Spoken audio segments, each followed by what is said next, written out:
The YouTube community is amazing, and I love it when real, independent content creators recognize the value of community and are willing to collaborate with others. One of these fantastic beings is Mark. Labas, fellow travelers! Labas, fellow travelers! Hey there, fellow travelers! Hey there, fellow travelers! Or Labas, fellow travelers! Mark here with Wolters World. With over 2,000 videos and nearly 1 million subscribers at the time of making this video, Mark has achieved a lot since starting his YouTube channel 14 years ago. A few years before starting his YouTube channel, Mark was living in Lithuania. He's been back a few times since, and over the years, he's made some great videos offering travelers solid advice on how to make the most of their time in this amazing Baltic nation.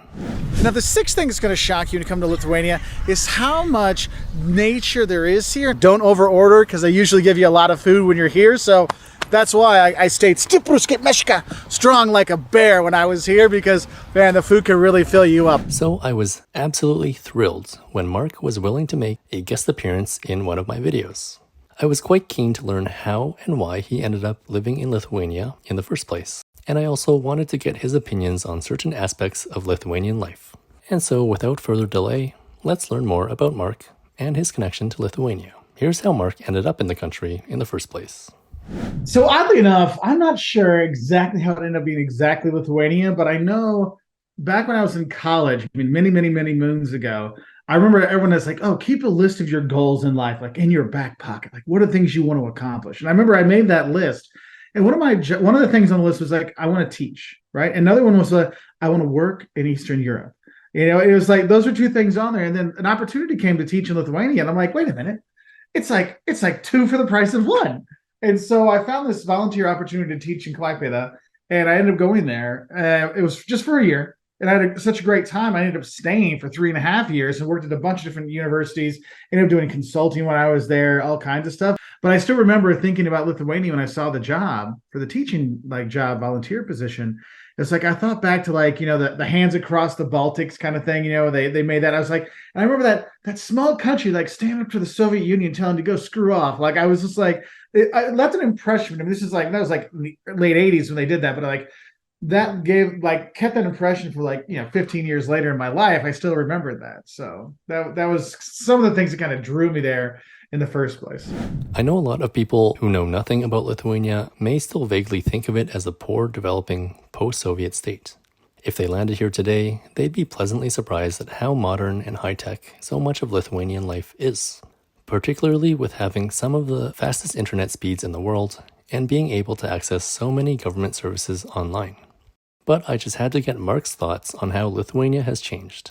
After all, he first saw it in the early 2000s.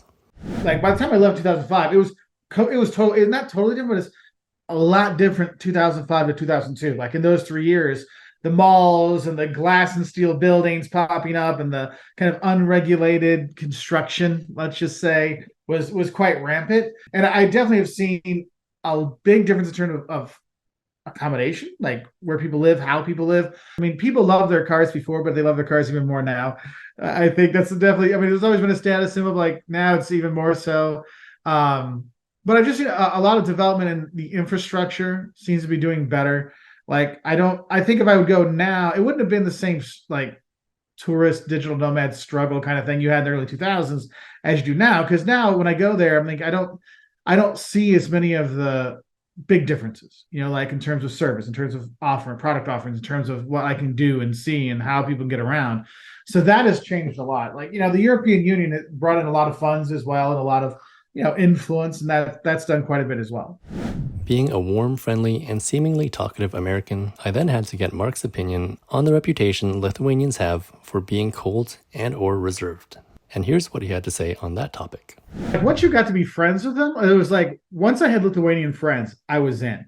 Because once the Lithuanian's oh, that's my bro, that's my buddy, my drogu, drogas, then everyone's like, oh, come on in. So I ended up having tons of friends all over the country. But I can see when people go there, how they think it's a little bit more colder, because people aren't they're not warm and gushy kind of people. It's not a lot of heart-filled emotions, more stoic.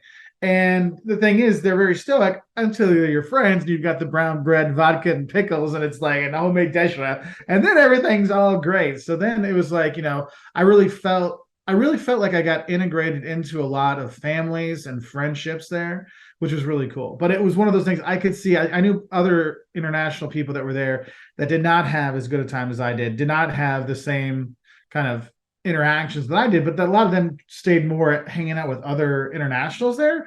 Whereas I really made it a point because when I've lived in a lot of places around the world, I want to like live with the locals. I want to get to know the locals so I get to know the culture better. So that's how I kind of found it. It's clear that language had a huge part to play in connecting with locals and developing friendships with Lithuanians. And as most of us can admit, Lithuanian isn't an easy language to learn. So then how was the experience of learning Lithuanian for Mark? But when I got there, I knew nothing. And this is like, I mean, this is the early days of the internet. So you could maybe find some like a couple blogs that said, here are 10 words in Lithuanian. Where I first started working, they actually had a Lithuanian language class that would like teach you grammar. And once I figured out the grammar, I'm like, oh, it's like Spanish. You have the I, you, he, that like, then all of a sudden it got a lot easier. The endings, though, the no prepositions, that was the one I'm like, oh, what? Like, what? Sorry. But I'm like, dude, that one got me a lot. But like the first year I was there, because I thought I was going to be there for a year, so I learned some basic words and stuff, but then once I realized I was staying, then I tried to really learn. And by the end, I know my last semester when I was teaching there, I did a lot of night classes for kind of like the generation they were too young to get the benefits of like a free apartment when the communism fell, but they were too old to get like English in school. So I was teaching people that are probably in their 50s now. 50s, early 60s, like that generation. So I had to learn Lithuanian. So I got to the point that I could teach business courses in Lithuanian. It wasn't perfect, but I could teach it. And so that went really well. So I could have conversations and have pretty in-depth conversations at the time. And it was funny because I'd go out to the bars or restaurants and I go order, and then like people just like, you could hear like the record streets, like hold up. And I can't tell you how many times just by like, I'm just ordering. If you were like, wait, to call yeah, I call Lithuania.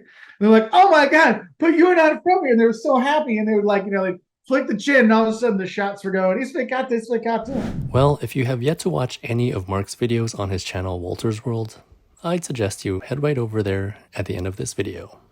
What I absolutely love about his channel is that it's proof you can be a successful channel without being flashy and having a super high production operation. Mark's videos are proof that an articulate and friendly personality with first-hand knowledge of the video topic is just as valuable, if not more valuable, than tons of epic drone footage, crazy motion graphics, and editing. Going to Druskininkai and going to the spas that are there, walking through Vilnius's old town. I mean, come on, it's a UNESCO World Heritage Site. Don't talk smack about the Lithuanian national basketball team. So when someone cheers to you or you cheers to Sveikata, you always look in the eyes. Otherwise, bad things happen. Truly, it's why I watch his videos whenever they come out, even if I have almost no intention or plan to travel to whatever part of the world he's talking about. I'll leave a link to his channel down in the description, but you can also just search Wolters World with an O to get to the page. And finally, I'd like to offer my sincere thanks to Mark for being a guest on my channel and on this video. And I do hope all of you out there will check out his channel, or at least his videos about Lithuania. To wrap things up, in honor of my guest and his generosity of time and energy to be in my video, the Lithuanian word of the day will be dosnus, which means generous. Dosnus. Thank you for generously taking the time to watch this video, and I'll see you next time.